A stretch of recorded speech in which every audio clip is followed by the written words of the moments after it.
Merci, Monsieur le Président. Oui, une question qui finalement est assez proche de celle de la dernière question qui vous a été posée par Barbara Pompili, peut-être formulée un peu différemment. Dans vos propos introductifs, vous nous avez clairement expliqué que, et vous nous venez de nous le démontrer, vous étiez des spécialistes, des experts de l'analyse de l'organisation du travail dans les domaines de la sécurité, de la sûreté nucléaire, mais vous avez dit aussi avoir travaillé dans d'autres domaines. Et donc j'aimerais profiter de votre expertise globale et qui vous permet de prendre de la hauteur. Je sais bien que toutes les comparaisons ne sont pas possibles parce que les secteurs sont très différents les uns des autres et l'application de la sûreté et de la sécurité n'est pas la même dans le transport par exemple que dans le nucléaire. Pour autant, là où c'est possible de comparer, est-ce que vous pourriez nous mettre en évidence qu'est-ce qui dans le nucléaire est bien fait et qui mérite d'être souligné et inversement, dans d'autres secteurs où la sûreté et la sécurité sont aussi des domaines importants, quelles sont les démarches, les organisations du travail qui existent et qui mériteraient d'être examinées par le nucléaire comme étant des retours d'expérience utiles à transposer dans le domaine du nucléaire? Merci. C'est vraiment très complexe de tirer un tel niveau de généralité à partir des expertises qu'on a pu réaliser. Je pense que si on en vient à EDF, un des enjeux majeurs, ça va être dans les 20 prochaines années et les 15 prochaines années, la mise en œuvre des opérations de grand carénage. C'est des centaines de modifications industrielles de très grosse ampleur sur l'ensemble des sites du parc. Et pour faire face à l'ensemble de ces modifications industrielles, DIPDE a mis en place une organisation matricielle de projet, qui est une organisation qui vient de l'aéronautique, qui existe depuis une trentaine d'années, et qui est aujourd'hui dupliquée dans toutes les organisations à haut risque, qui sont face à des contraintes de temps. Les problèmes, les limites de ces organisations matricielles, c'est qu'elles tirent en fait dans des logiques de projet toujours sur les mêmes équipes pour réaliser des projets en parallèle. Ça veut dire qu'on sollicite le plus petit nombre possible de ressources pour faire le plus grand nombre de chantiers simultanément. Donc c'est une des grosses limites de l'organisation matricielle. Et moi je dirais plutôt que il n'y a pas tellement un bon point qu'on pourrait souligner, une bonne pratique qu'on aurait pu identifier dans un autre secteur. Moi je dirais plutôt attention finalement aux limites de ces logiques de projet, aux limites en fait induites par la fragmentation des acteurs, la fragmentation des niveaux de prise de décision. Parce qu'à force de fragmenter et de disséminer les informations et de disséminer la prise de décision, on arrive à des situations catastrophiques.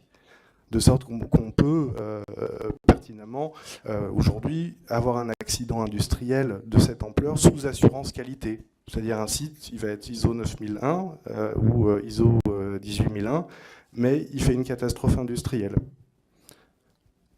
Donc attention aux logiques d'assurance qualité qui peuvent dicter les organisations du travail, et attention, de mon point de vue, plutôt aux organisations matricielles et à ce qu'elles peuvent induire en termes de gestion de projet, de gestion des échéanciers dans le domaine industriel.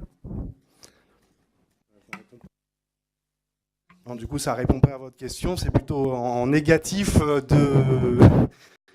Mais voilà. Un autre élément de réponse peut-être.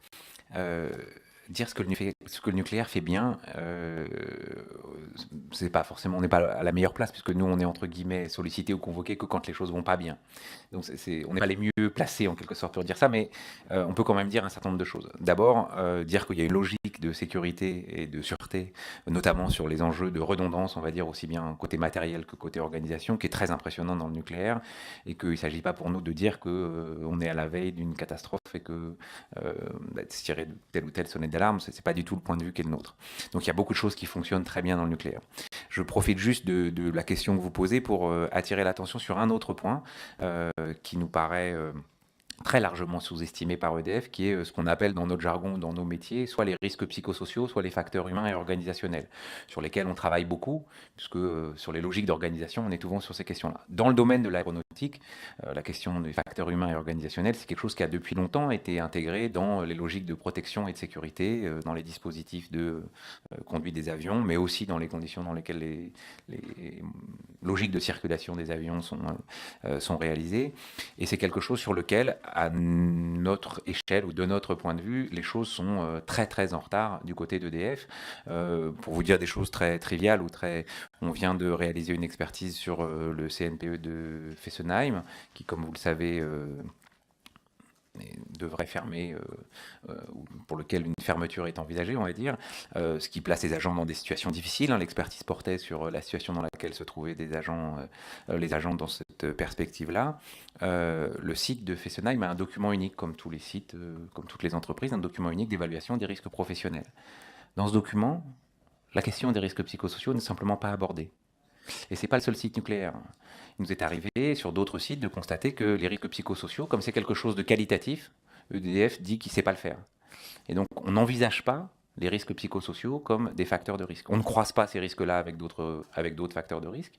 Les documents uniques à EDF sont faits de manière centrale dans des tableaux Excel où des calculs très savants sont réalisés pour vous indiquer que le risque incendie a une valeur de 423 624, que le risque chimique a une valeur de... Alors, on fait des multiplications avec des taux de fréquence et des taux de gravité qui sont assez ridicules du point de vue de ce qu'est notre métier de la prévention des risques si on était sur des situations graves. Alors, ça ne veut pas dire que les risques organisationnels ne sont pas pris en compte. Il y a des agents qui, au sein des sites, sont en charge de ces questions-là.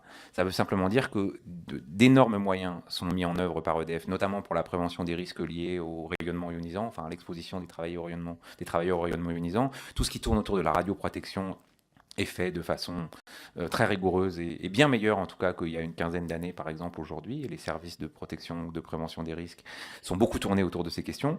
Mais en quelque sorte, en contrepartie, un certain nombre d'autres choses sont négligées sur les sites. C'était le cas du risque incendie, ça l'est un peu moins parce que suite à un certain nombre de sinistres, la direction du parc a comblé des trous ou des manques là-dessus. C'est le cas des risques chimiques qui sont souvent sous-estimés. On a fait des expertises sur ces questions-là et on constate souvent que ces risques-là sont insuffisamment pris en compte. Et c'est le cas aussi, de façon plus transverse et plus large, des risques organisationnels ou risques psychosociaux sur les sites.